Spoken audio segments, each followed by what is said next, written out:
Flow ол ритмнің үстінен өзіңнің ритміңді құрастыру, немесе ритмнің ішін жақсылап безендіру. Мысал үшін, өте техникалық жағынан жоғары MC бар, ол Tech-9, сол себепті аты да Tech-9. Оның флоу құрастырылуы өте күрделі болып саналады. Бір жерде тоқтайды, бір жерде тез оқиды, бір жерде әндетіп кетеді, тағы басқаша деген сияқты. Мысалы,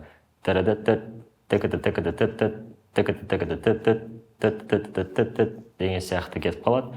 Ол жерде буындарды құрастыру күрделі болып саналады. Немесе қазіргі жаңа мектепте Мигас бар, олардың бір қалыпты өздерінің флоу бар, триоли деп аталады.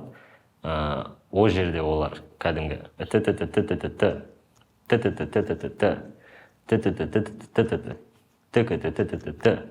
деп тұра бере алады. Ол олардың флоуы. Сондықтан да сен әрдайым битке байланысты, көңіл күйге байланысты, айтқың келген әңгімеге байланысты өзінің флоуыңды әртүрлі қылып өзгерте бере аласың. Мысал үшін мен мәтін жазған кезде мендегі флоу әрдайым битке байланысты әртүрлі болып өзгере бере алады. Мысал үшін бұрынғы менің лақап атым әлі Smile Slim болып жүрген кезде менде өте агрессивті және тез флоу болатын. Істегені менегі стаф, ерегесті стап, сингуляр оқу мәнері, Slim бәрін екі қастап, биттей жастан кете берген, бұтынды керіп тастау. Мен үшін неме сол ең қиын зат, goddamn Slim's hot, демал не freeze hot деген сияқты. Кейін маған жұмсақ әндерді жазу үшін кішкене жұмсақ флоу таңдау керек болды. Мына бала айтып кетті, дұрыс әңгіме, махаббат шынымен, суретсіз аниме, менің бар мұз, сезгенше көрсетем, көбіс білмейді, өзінше бөсеттек деген сияқты.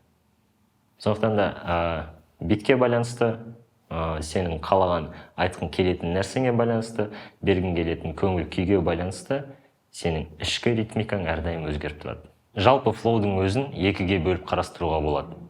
Яғни ол сенің ритмикаң, екіншіден сенің жеткізу әдісің, мінезің.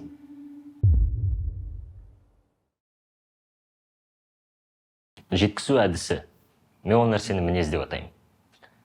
Әр тректің өзінің жеткізу әдісі бар. Сенің өзіңнің мәтіннің жеткізу әдісі бар. Вайб беру, көңіл күймен бөлісу. Не үшін біз шетелдік рэперларды тыңдасақ та, яғни Snoop Dogg, 50 Cent, Eminem, бәрін тыңдасақ та, бәрібір түсінгендей боламыз, тербеле береміз. Өйткені мәселе олардың жеткізу әдісінде, олар өздерінің эмоционалдық айтқысы келген әңгімесінің бәрін өзінің жеткізу әдісі арқылы бізге береді. Сол үшін де, мысал үшін сен Snoop'ты тыңдайсың, сен релакстасың, өйткені ол да релакста. 50-ді тыңдайсың, сен өзінше өп кетесің, өйткені ол да өзінше. М-ді тыңдайсың, сен агрессивтісің, өйткені ол да агрессивті. Дрейкті тыңдайсың, сен өзіңді лакшери сезінесің, өйткені ол да лакшери.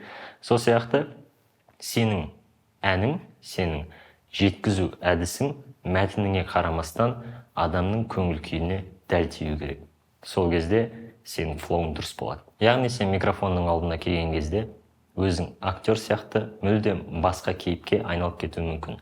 Бір сөздерді сыбырлап айтуы мүмкін, бір сөздерді айқайлап айтуы мүмкін, интонацияң әртүрлі болуы мүмкін, бір жерде сұрақ қоясың, бір жерде жауап бересің. Сол сияқты актерлік шеберлік сенің трегіңді толыққанды адамға ашып береді. Мысалы, ие сияқты әнді айтқан кезде мен жай бір қалыпта жұмсақ айтуға тырысамын.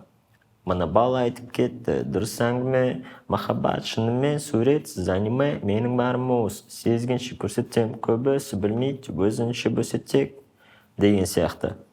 Ал су асты сияқты агрессивті өзіңнің мінезіңді көрсету керек әнге келген кезде, мен әріптерді жеп жатқан сияқты қылып айтамын. Тап-тап бәрі дақ-қап, ақтар, қамчық, пам-пам, бала, талқыла, бәрібір қалыпты, менің тәртібім әріппен қауіпсіз деген сияқты нәрсе. Ол жерде маған барынша судың астындағы қысымды көрсету, сол қысымнан шығу амалын көрсету керек болды. Сондықтан да сен микрофонның алдына келген кезде, актер өзінің рөлін қалай сомдайды, дәл солай сен өзіңнің мәтініңді сомдап шығу керексің. Өйткені актер қарапайым өмірде өте жақсы, жарқын адам болуы мүмкін, бірақ оған зұлым кейіпкерді ойнау керек болады. Және ол ойнап шығады. Өйткені ол жерде ол емес, ол кейіпкер. Ал майктың алдына келген кезде, ол жерде мен емеспін. Мен жай ғана энергиямын. Ал энергияның рефлексиясы әртүрлі күйде шығып кете бере алады. Сондықтан да майктың алдына келген кезде сен емессің, сенің орнында мәтіндегі кейіпкер. Флоудың техникалық бағыты, яғни ритмикалық суреттеу, ол әртүрлі болады. Біз дәл қазір жай ғана ритмді өлшеп үйренеміз, яғни бізге ең керегі қазір бірінші 4 жолдың қалай бар болуын анықтау, 4 жолдың қалай көрінетінін, естілетінін анықтап алу. Сол себепті біз жай ғана битті тыңдаймыз да, оны өлшейміз. Мына битта қазір 4 жол санайтын боламыз.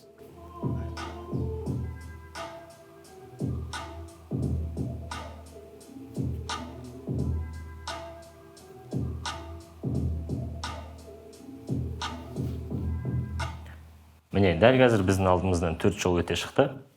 Бізге ол нәрсе не үшін қажет? Өйткені біз өзіміздің мәтініміздің көлемін білуіміз тиіс. Ал енді біз қарапайым квадрат флоуды қарайтын боламыз. Шамамен ол қалай көрінеді? Та-та-та-та-та-та-та-та. Та-та-та-та-та-та-та-та. Та-та-та-та-та-та-та-та.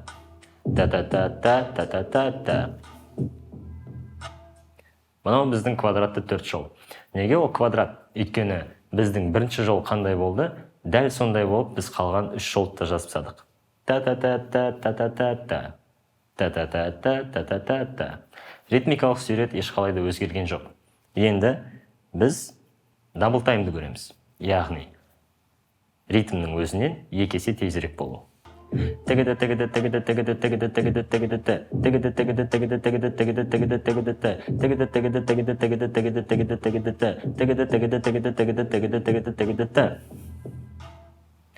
да квадрат, бірақ бұл дабл тайм.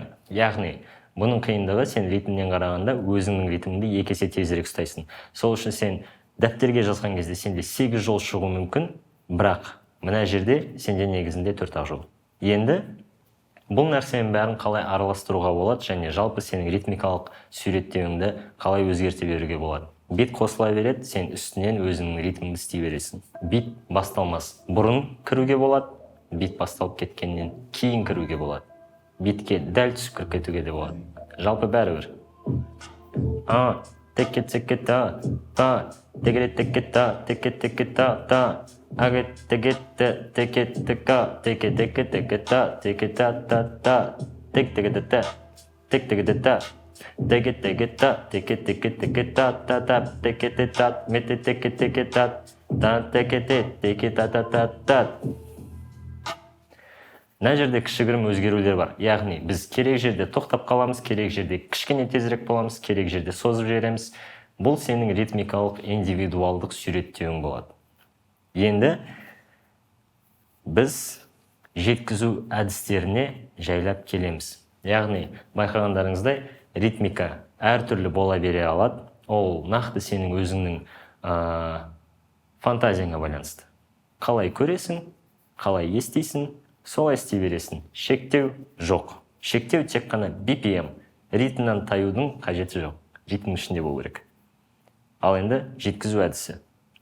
Мінез. Квадратпен көрсете берем, оңайырақ болу үшін. Теке-те-та, теке-та-та.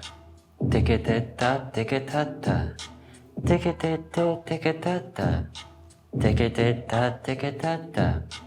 Теке-те-та, теке-та-та. Теке-те-та, теке-та-та. Теке-те-та, теке-та-та. Теке-те-та, теке-та-та. Теке-те-та, теке-та-та. Теке-те-та, теке-та-та. Бұл нәрсе сенің өзіңнің айтып атқан әңгімеңе байланысты интонацияны өзгерту, яғни жеткізу әдісін әртүрлі қылып қолдану. Сен өзіңнің әніңнің мінезін беру керексің. Сол себепті бірде жай, бірде қатты, сен бір жерде сұрақ қоя аласың, бір жерде жауап бере аласың. Актерлік шеберлігіңді толыққанды қосасың, ол жерде де ешқандай шектеу жоқ. Шектеу тек қана өзіңнің қиялың. Сол себепті нақты жеткізу әдісіне келетін болсақ, онда мүлдем шектеу жоқ.